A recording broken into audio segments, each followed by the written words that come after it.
This is Xora, the Comedy Vixen. We're live here at Lawdiwood with Q&A Live with Rocco. How you doing today? How you doing? Good to see you. Thanks for Good to having see you too. Yes, sir. You feeling all right? me. I feel real good. I know you're in between training and whatnot, so I'm not gonna hold you too long. Yeah, that's why I got my joint swollen. Yeah, I feel you gotta dodge. We not playing. That ain't my Exactly. forte. No, you're right. Exactly. Yeah. So, tell me one fun fact about boxing. Okay. I think the one fun fact about boxing I could tell people that most people think the fighters really hate each other when really we really love and respect each other. But a lot of times the way it seems, you would think that we don't, but in reality, we respect each other as warriors. That's just a fun fact. I know on TV it looks like, we hate each other and all that, but most of the time there's a lot of respect there. That's a fun fact. All right, interesting response. So, if this was the 1980s, who would you want to face in the ring? 1980s. See, you took me to the golden era, you all right? You just took me to the golden era. All right. Jerry Cooney. I gotta look that one up. I want to fight that guy named Jerry Cooney, you know what I mean? I want to fight him. Okay, I have to look him up. Interesting. Now, if you had a pep talk from one of your coaches, what is the main thing you remember? All right. Well, Coach Machine used to tell me, because we used to go through a lot, and I mean, especially, he used to always tell me, Rock, this pain, any pain you about to go through is only be for a second, but you're going to be legendary one day. And that's what I just always remember. So I could just take so much more knowing that it's not going to last long, but whatever I do right now, maybe legendary later, it made me hungrier. And that's just like something I can always remember. Always remember that. So where is your mindset at before you enter the ring? Okay. My mindset is more like, I'll be honest, like a seek and destroy, but it's like with a calm emotion that can only be compared to like a pugilistic warrior, like one of the gladiators, like in the Roman days. You know what I mean? Okay. One of them. You know what I mean? One of them. That's, to be honest. I'm still calm, but I got like this thing in me at the same time. It's weird. It's hard to explain. You know what I mean? Warrior thing, like, oh, I'm ready to die now. You are like, you know what I mean? I'm about to go into this Roman gladiator arena, and it's like, that's my mindset. Somebody got to die right now, either me or you, and it ain't gonna be me. I got you. I ain't gonna lie. So we're 3 months out, right? What would be, if before a match, 3 months out, what would be your day-to-day routine? Getting prepared. Okay. Like for the morning when I get up? Or just, if say you have a match and, you want to be prepared for that 3 months out, what would be your day-to-day? What sacrifices do you make? Oh, okay. Well, I probably get up like 5 o'clock in the mornings every day.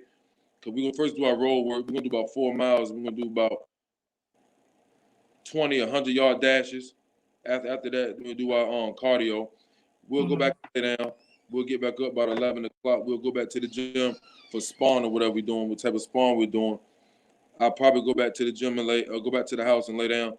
We'll go back to the gym probably at 6 o'clock just for bad work and stuff like that. You know what I mean? And probably then as the time get closer, we're doing a lot of spawn. 6 weeks out, we spawn. That first spawn session, I'm sharp, but I'm not as sharp as I'm going to be in that last week. By the time that last week come, I'm sharper than you could ever imagine. Them 30 days before, excuse my language, I'm not having sex. Okay. That's interesting. So that leads me into our next question. Like, as far as being a father, entrepreneur, and a professional boxer, how do you balance your time? So you got to remember, like boxing and stuff to me, it's like natural. So it's like natural breathing to me. If I go to gym, I take my sons with me. If it's not like hard for me to balance nothing, because it's like this a part. It's like my life. You know what I mean? It's like it's not hard for me to balance something that I like to do. I think it's hard to balance stuff that you. It's like that you. I mean, sometimes people make you do it. but it's like somebody making me do it.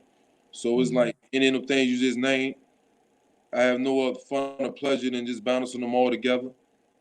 33%, and it's still 1% left. 33, 33, 33, and 1% left. Right. For me. That's deep. I respect your hustle and your grind and dedication. Now, tell me, what is a restaurant in your hometown that people should eat at? I mean, all right. I ain't gonna talk about Philly. We're gonna talk about here. Showtime is this place here, and this is not my own town, but you know I be where I be. But here's this Right. man named Showtime. This food called Our Peoples in Norfolk. You can look him on his name. It's Showtime. It's good. It's one a lot of It's more of a spot where you could go, where you don't really got to sit down. You know, you could just grab it and leave. But it's really, really good. So that's probably what I eat is Our Peoples. So what item off the menu is worth breaking your diet? Oh, I mean, cause I don't eat fries. I mean, that's sad. I be wanting to eat fries. I don't eat bread. So I'm eating me a fish sandwich and some fries. Okay. I got you. Now, what do you do as far as motivating the youth in the community? What can I do? No, what are you doing to motivate the youth in the community? Say someone approach you, say, hey, I want to be a boxer one day. What would you say to them?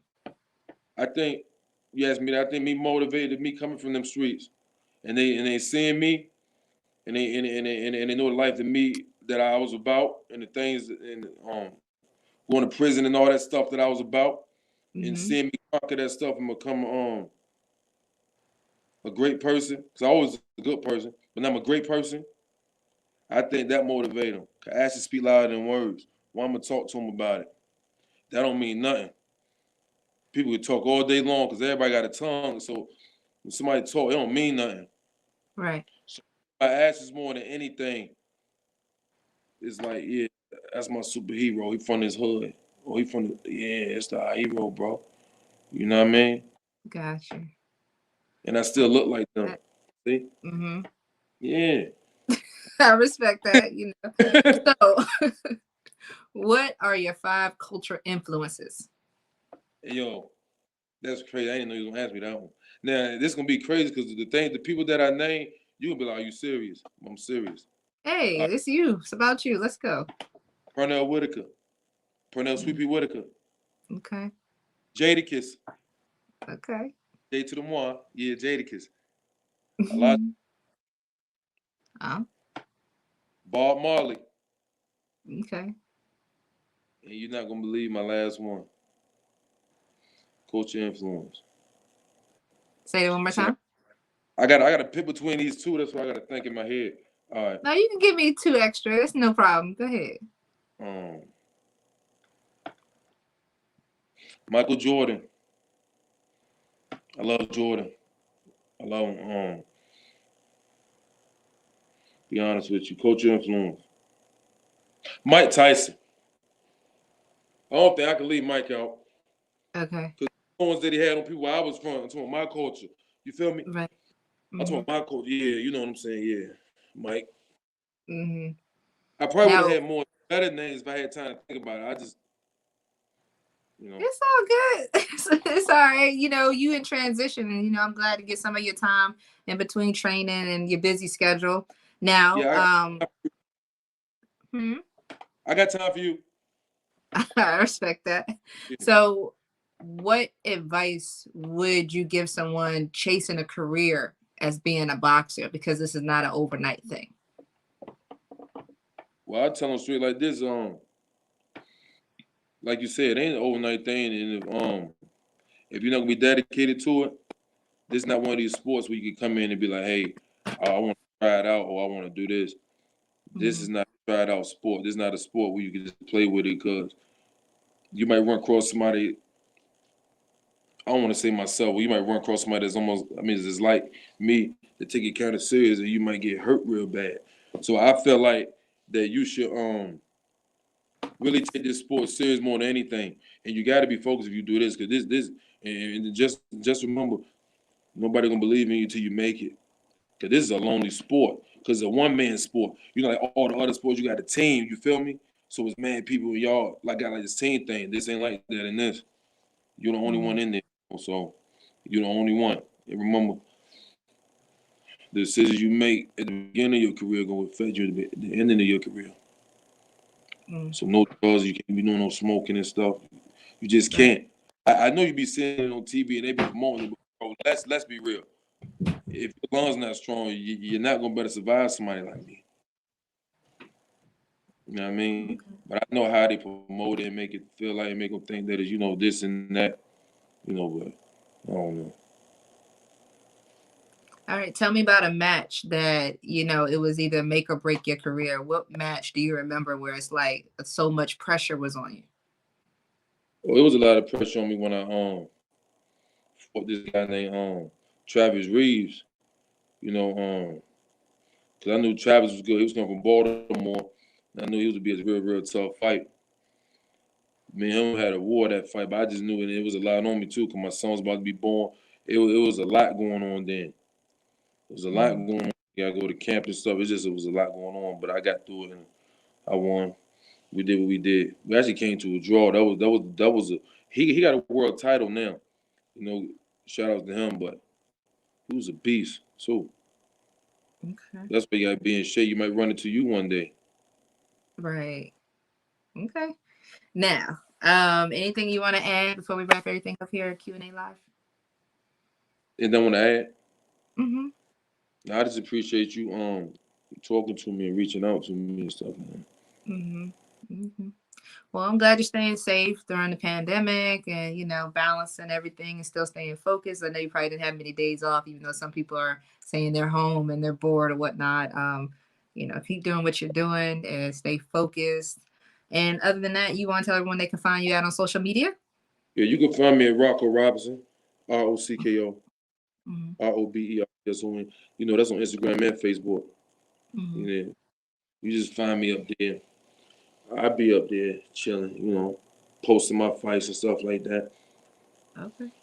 Whatever. And then y'all can inbox me too. I'll talk back to you. It ain't nothing for me. Hey, Rocko, I appreciate your time today. I appreciate you. I appreciate you even wanting me to be up here. Thank you so much. I appreciate it. This is Xora with Kami Vixen. We just wrapped up Q&A Live with Rocko, pro boxer out in Virginia. South Norfolk. Yeah. Norfolk. You said Norfolk? You got to just be the 7'5", just Norfolk? South Norfolk. Yeah, I mean, that's beautiful too. You know, we came from, you know, we got blood in Philly and in South Norfolk. I got you. No doubt. Shout out to the whole Rocko. Handle your business, man. Okay. All right. Take care. Peace.